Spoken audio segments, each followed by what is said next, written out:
In this problem, we need to calculate a flow rate or an infusion rate. We have 500 milliliters of D5W, and that needs to infuse over 2 hours. That's our infusion time. We're told that we have tubing, and I guess that should be has a size, not as, has a size of 15 drops per milliliter.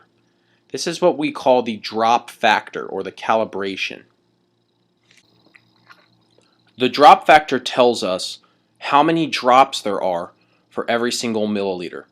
So I am going to come back and answer this question to calculate the flow rate, but let's first think about what these different drop factors are. Common ones are 10 drops per milliliter, there's 15, there's 20, there's 25, so 10 drops.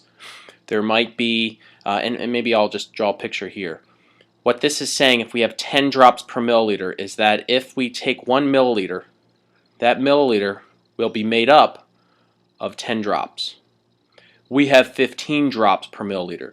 That means every single milliliter that the patient receives is going to be made up of, I'm just going to write 15 in there, 15 drops. It's going to be made up of 15 individual drops. That's because our bag that is being infused into the patient there's going to be a little chamber here that takes all of this liquid and breaks it down into drops. And then those drops are going to be going into the patient.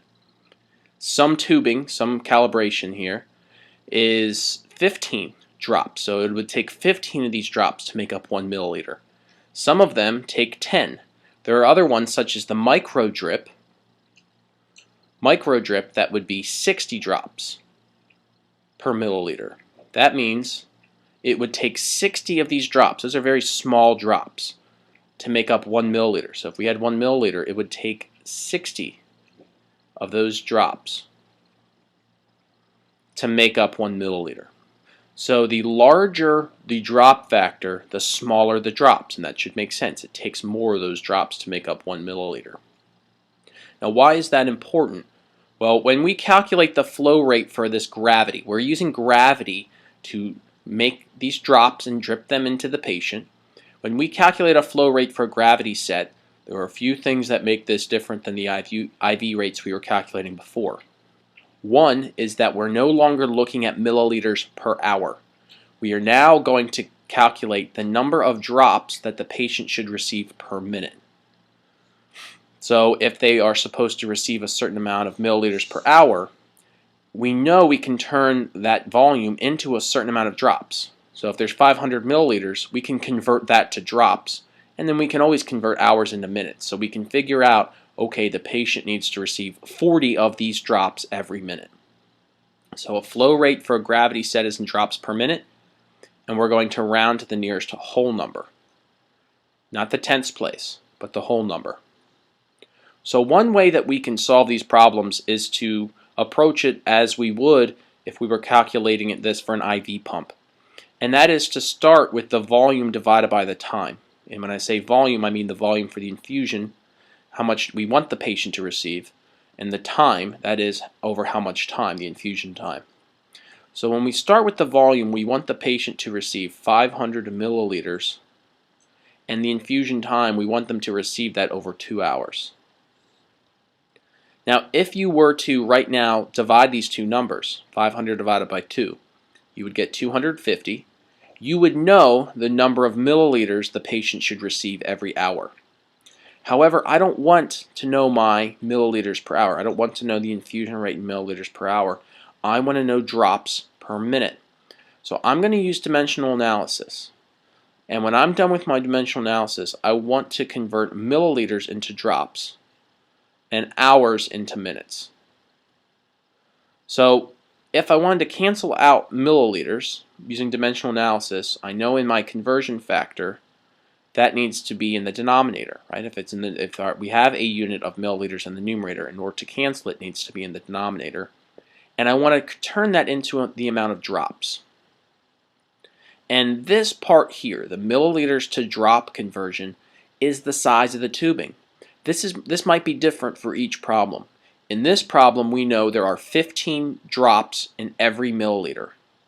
There are 15 drops in every milliliter. That's the size of the tubing. Sometimes it could be 10, sometimes it could be 60. This might change. So if I were to stop right now, what I would do is multiply 500 times 15, and I would divide it by 2. Now think about why that makes sense. If you take 500 and multiply it by 15, you're going to get 7,500. And what you're finding there is the total number of drops. Yes, the patient is receiving 500 milliliters, but since every milliliter is made up of 15 drops, then there's a total of 7,500 drops in this bag. And we want to split that over 2 hours.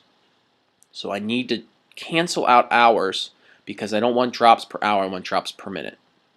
So if I want to cancel out hour, I know that's going to have to be in the numerator, and I want to go into minutes.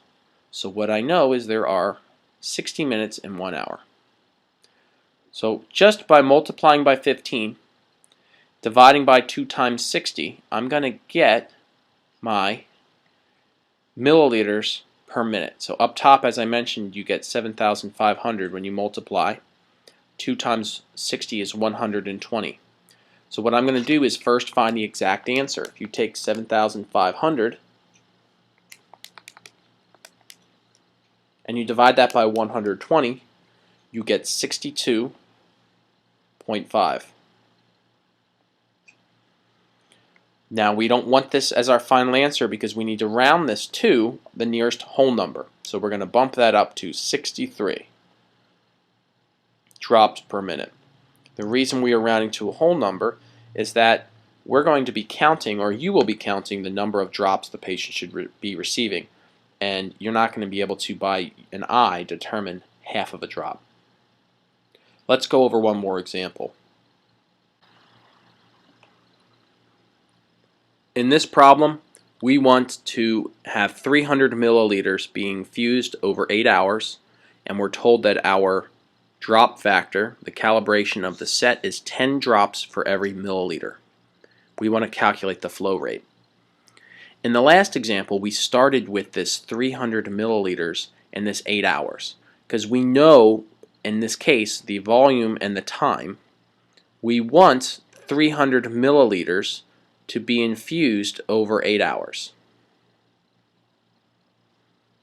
Now, if you split up that 300 milliliters and you divide that by 8, you're going to know the total number of milliliters per hour. But we don't want to know the total number of milliliters per hour in this example. We want to know the flow rate in drops per minute because I'm using a gravity set here. I'm using gravity to infuse this into the patient. So when I'm done with my dimensional analysis, I'm going to use dimensional analysis first, and then I will show you a formula. When I use dimensional analysis, I want drops to be in the numerator, and I want to turn the denominator into minutes. So if there are 300 milliliters, imagine that we had a bag full of 300 milliliters. So here's 300, here's 1, 2, 3, and we have 300. So 1, 2, 3, all the way up to 300. Each milliliter contains 10 drops. So this milliliter here is going to be made up of 10 drops. This milliliter here is going to be made up of 10 drops. This milliliter here is going to be made up of 10 drops. So what we're going to do is, in order to figure out the total number of drops or convert it, I need to multiply by that 10 drops per 1 milliliter. So by using dimensional analysis, I see I'm multiplying by 10. And the reason why is because each one of these milliliters contains 10 drops. So if I wanted to know the total number of drops, I need to multiply 300 by 10. And that's why this makes sense. I mean, you may be able to set the dimensional analysis up and know that it's 10 drops over 1 milliliter, but intuitively, why does that make sense? Why are we multiplying by 10? We are doing that because each milliliter is made up of 10 drops. That's what the tubing in the chamber is going to do. It's going to break up each milliliter into 10 individual drops. So that means if you were to multiply, you get 3,000. We're going to have 3,000 total drops in that bag. So the bag is made up of 3,000 drops, 300 times 10. Right? Just converting the milliliters into drops.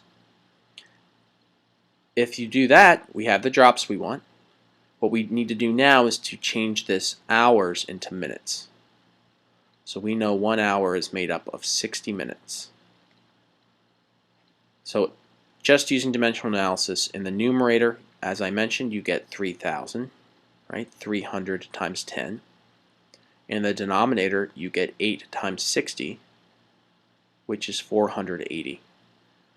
So when you put that in the calculator, when you put 3,000 divided by 480, you get 6.25. And when you round that to the nearest drop, you would have 6. All right, we're going to round that down to 6 drops per minute. Now again, this is with dimensional analysis, and the reason why I would suggest using dimensional analysis is because every problem when you're calculating a flow rate or an infusion rate is set up the same, and that is to start with the volume divided by the infusion time. If you start with the volume divided by the infusion time and you're looking for an IV pump infusion time or infusion rate, then you just need to divide those because you already have your milliliters per hour. However, you can still start with the 300 milliliters over 8 hours. In this case, we want drops per minute. So we're starting with the same ratio, but we need to, or same rate, but we need to convert that milliliters and hours into drops per minute. The other way that we can do this is to use this formula. The flow rate for a gravity set is the volume times the drop factor divided by the time, but the time needs to be in minutes. So if you think about this problem, the volume that needs to be infused is 300. The drop factor, so I'm going to write 300 milliliters. The drop factor is 10. So we have 10 drops per milliliter. What you're doing when you multiply 300 times 10 is you're figuring out the total number of drops that are in that bag. That's the 3,000. We already had done that in the dimensional analysis. Now the infusion time is in 8 hours. If we wanted to convert that into minutes, we would have to multiply that by 60. So we would have 8 times 60. This gives us 480. So we still get the 3,000 up top. And down below we still get the 480. So we get 3,000, the unit is drops, divided by 480 minutes. You are figuring out how many drops need to go in every minute. We still get the same answer, and if we round it, right, it's equal to 6.25, but then we round it to 6. Many students prefer this formula, the volume times the drop factor divided by the infusion time. You are welcome to use either.